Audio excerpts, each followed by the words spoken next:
Welcome to the Deep Dive. Today, we're jumping back, way back to late 1987, a really chaotic time financially. That's right. Just after Black Monday, the big stock market crash, the source we're looking at even calls it a total meltdown. Right, meltdown.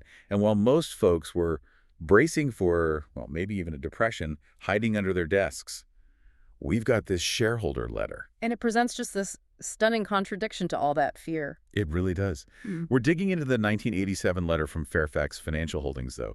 Back then, they were actually Markel Financial. Yeah, and it's such a foundational document. We're not just, looking back at history here. We're trying to decode the actual operating and investing philosophy of this major company. How they navigated extreme volatility, down to their own words on performance, risk, strategy. And the headline right at the start of the letter, it's just, well, it's shocking. It is. Amidst all this global turmoil, talk of collapse, Fairfax reported an astonishing 31% return on shareholder equity for 1987. 31%. Let's put that in context for you listening. Why is 31% just so staggering back then? Well, it's basically double the industry standard. Your average North American company, maybe they were hitting 13–14% ROE that year, if they were lucky. And Fairfax's own internal goal was 20%. Exactly. So to blow past their own aggressive target by 11 points, especially when the market was that crazy, I mean, it tells you they executed something almost perfectly. It's a huge outperformance. It really demands a closer look, right? Where did that money actually come from? Okay, let's unpack this. So the numbers. Net earnings up 146% to $16 million. Book value per share soared 41%, hitting $8.32. It's phenomenal on the surface, like an amazing operational year. But the letter is actually incredibly honest about what's behind those earnings. And that's the key thing here. That 31% return, it wasn't sustainable just from their core insurance business, their operations, and they're upfront about it. Yeah, remarkably transparent. The sources show that a huge chunk, 64% of those reported earnings, came from just two places. And these were, non-recurring or timing-dependent things. Okay, what were they? $6.8 million after tax from realized security gains selling stocks, and another $3.5 million after tax from selling their shares in a company called Morton and Hellwig. Okay, so take those away. Their core operational earnings. Before those big investment gains, they only increased about 11%. Stable, yes, but much less flashy, exactly. It shows they really relied heavily on timing the market on those investment gains to get that incredible equity boost. So they used the market run-up in early 87? Precisely. Sold stocks when they were high, generated massive capital. That's like phase one of the strategy. And that timing, well, it got tested almost immediately by the crash in October. Oh, absolutely. The letter details it. Right before Black Monday, September 30th, they had an unrealized gain in their portfolio, about $10 million. Imagine that, sitting on a nice paper gain. Yeah, think about the psychological whiplash there. Because by the end of the year, December 31st, that position had completely flipped. Dramatically. Oh, way. To an unrealized loss of approximately $7 million. If they'd had to sell then, their common equity would have dropped by about $5 million after tax. Big swing. Wow. But did they panic? Not according to this letter. Their core stance stayed firm. They invest for total return, they like stocks, and crucially, they explicitly ignore temporary unrealized ups and downs. Paper losses didn't face them. That consistency is pretty impressive, isn't it? It is. They weren't getting spooked by the market gyrations. They were focused long-term, using the cash they'd already banked. The cash from selling stocks earlier. Exactly. Using that cash to fuel the next phase, which brings us to the second half of their strategy. Which was? Using that cash for acquisitions while everyone else was running scared. Ah, the A in Fairfax. You got it. The name itself tells the story. Fairfax stands for Fair Friendly Acquisitions. And 1987 was all about using that realized capital to expand geographically, functionally. And operationally, their core units were doing okay too, right? Yeah, reasonably strong. Markel Insurance, their Canadian trucking and transportation unit under Keith Ingo, actually turned an underwriting profit, which is, the gold standard for an insurer. Always good to see. And Sphere Reinsurance also did well, earning 20% on its equity. There was an interesting detail about Sphere Re in the letter too, something about a note. Ah, yes. Good catch. It shows that conservative accounting mindset again, which is kind of fascinating, next to their aggressive investing. They mention this $2.8 million note owed to a former Sphere shareholder, Okay. but because of potential resent issues from before they bought the company, they suspect they actually won't have to pay it. Okay. But they keep the full liability on the balance sheet anyway, just in case. It speaks volumes about, wanting to be conservative in how they book things. Interesting contrast. So solid operations, conservative accounting in places, Right. but then the acquisitions. Right. Two key tactical ones first. They bought Otter Dorchester for $2.6 million, paying a 35% premium to book to get into agricultural insurance in Ontario. Expanding their reach? And they bought a 50% interest in Lindsay & Newsome, or L&N, biggest independent claims adjuster in Texas. They did that deal with Markel Corp in the U.S. Cost U.S. $14 million, about 8.6 times earnings. And the plan there was strategic. Yeah, the letter mentions a future plan to merge it with other units, build up the big international claims adjusting business. Thinking ahead. But the really big one, the huge capital deployment, Yeah. that was Shan Morahan, right? Oh, yeah, that was the blockbuster deal. Shan Morahan and Evanston Services, a U.S. professional liability insurer. Huge assets, U.S. $105 million in premiums. This was the single biggest deal Fairfax or Markel Financial then had ever done. And they were negotiating this when? Well, the stock market was basically in free fall after the October crash. That's the context. Wow. What's fascinating here is, well, the deal structure itself and how upfront they are about the risk. Totally. The structure is key. They paid U.S. $30 million in cash, likely fueled by those earlier stock sales. Almost certainly. And then a U.S. $47 million 5-year note. But here's the kicker. Almost no interest on that note. No interest. Practically none. And crucially, that note was subject to offset, meaning if the reserves for claims from before 1987 turned out worse than expected, the amount they owed on the note would be reduced. So they built in protection against the biggest risk. Exactly. It's kind of genius, really. They hedged the greatest danger in buying an insurance company, finding out the past claims are worse than you thought, right into the purchase price. They knew it was risky, though. Oh, absolutely. They call it long tail. Business claims can take years, decades even, to fully emerge and get paid. And they literally describe the U.S. judicial system as a lottery.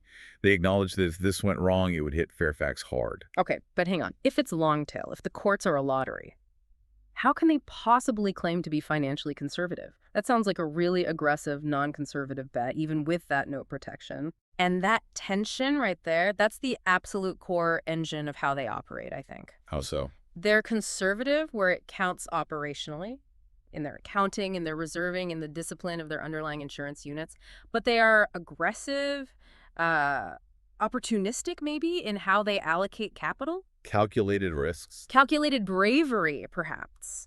They mitigate the risk partly through that deal structure, getting guarantees from the sellers to cover up to $44.6 million in bad news from the pre-87 business, and partly by ensuring they have top-notch management running it, led by Joe Prochaska. Right. It takes cash, yes, but it also takes the right people and the right structure to pull off something that ambitious. Exactly, which leads perfectly into their philosophy on people and control. The CEO's conviction seems absolute on this point in the letter. Completely. Business success, ultimately, it comes down to people. Getting the best, keeping the best. They even list out key hires they made in '87. David Rooney, John Varnell, Bill Andrus, showing they were actively building talent at the holding company level. And this focus on talent feeds into their management style. It does. It's very hands-off day-to-day, the operating companies. Run independently by their presidents, their main job. Hit that 20% plus return on equity target. It's all about decentralization. Mostly. Yeah. Well, yeah. This decentralization has very clear boundaries. The letter lays out 4 specific areas, they call them the 4 pillars, where the holding company, Fairfax, keeps tight, centralized control, no compromise. And these are crucial for anyone trying to understand how they balance freedom and control. What are the 4? Okay, number 1, performance evaluation. They judge the presidents. 2, choosing a successor. Picking the next leader is central office job. Makes sense. 3, acquisitions and any major changes in business strategy, especially the price paid for acquisitions. That's non-negotiable from the top. And 4, all financings and capital decisions, where the money comes from, where it goes. So they control the money, the top leader, and the big strategic bets. But let the presidents run the actual businesses day to day. That's the model. And the accountability is hammered home by this really innovative compensation system. It's designed to truly align management's interests with the shareholders. This is where it gets really interesting, right? Especially the executive pay part. It really is. They set up this policy where directors and officers actually bought company shares using 5-year interest-free loans from the company. Okay, why is that better than just giving them stock options, like most companies do? Because it forces real skin in the game. Options, you mostly just benefit from the upside, right? If the stock goes up, great. If not, well, you didn't lose much. Oh. But buying shares, even with an interest-free loan, means if that stock price goes down, your actual personal net worth takes an immediate hit. There's downside risk. It's not hedged. So the fluctuations, up or down, directly impact their own wealth. Instantly. It forces a focus, you'd think, on long-term value creation, not just trying to goose the stock price in the short term. And this focus on profit and discipline, it wasn't just for the top brass. Not at all. It flowed right down through the whole organization. The bonus plans for the insurance companies were tied primarily to underwriting profit. Not just growth, but profitable growth. Crucially, yes, underwriting profit and hitting that 20% ROE target. And the plan was unlimited, apparently, and went all the way down. Even clerical staff were included. So everyone, top to bottom, had an incentive to be careful, to underwrite conservatively, to maintain discipline. Which is pretty essential, isn't it, when the holding company is out there making these big, bold investment bets like buying Shan, Morahan. You need that operational bedrock to be solid. Let's pivot back to the crash itself for a moment, because the letter offers some really timeless insights on investing psychology from that period. Yeah, it does. They really hammer the point that short-term market swings, like the absolute chaos of Black Monday, are driven purely by emotion. Specifically. The twin emotions of fear and greed. That's the quote. The classic explanation. It is. The market is manic-depressive, Right. And they point out that these huge, sudden moves have basically nothing to do with the actual underlying health or fundamentals of the businesses whose stocks are flying around. Think about the panic on the street back then. Late 87. Everyone freaking out. And this team, they're quietly in the background negotiating the biggest acquisition in their company's history. That says a lot about conviction, doesn't it? It really does. And they reinforce this need for discipline by quoting the master himself. Ben Graham, yep, a direct quote from The Intelligent Investor. They basically tell the reader, remember this.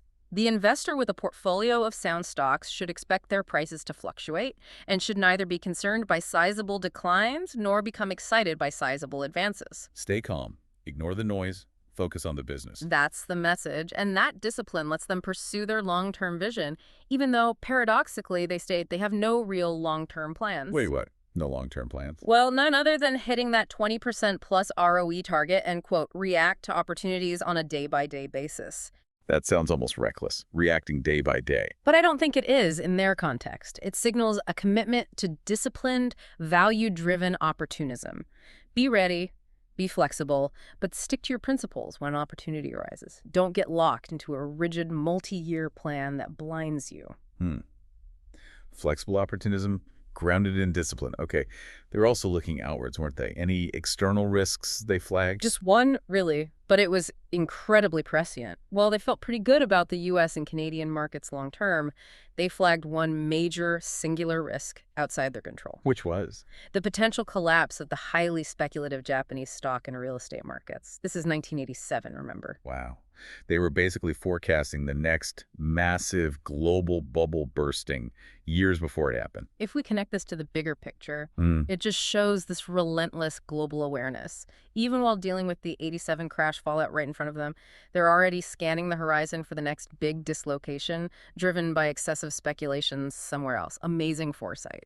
So let's try to pull this all together then. What does this 1987 letter really tell us? Well, it shows Fairfax in 87 as a company that first generated huge investment gains by selling stocks shrewdly before the crash.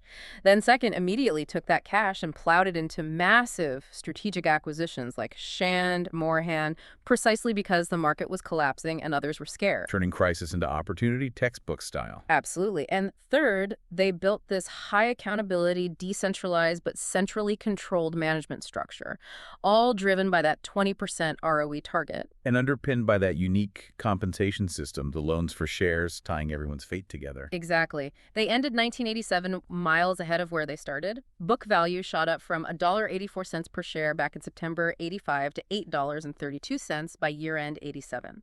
And they grew from just one operating unit to 5. A huge transformation in just over 2 years. So what does this all mean? It's a masterclass in navigating chaos through principled opportunism.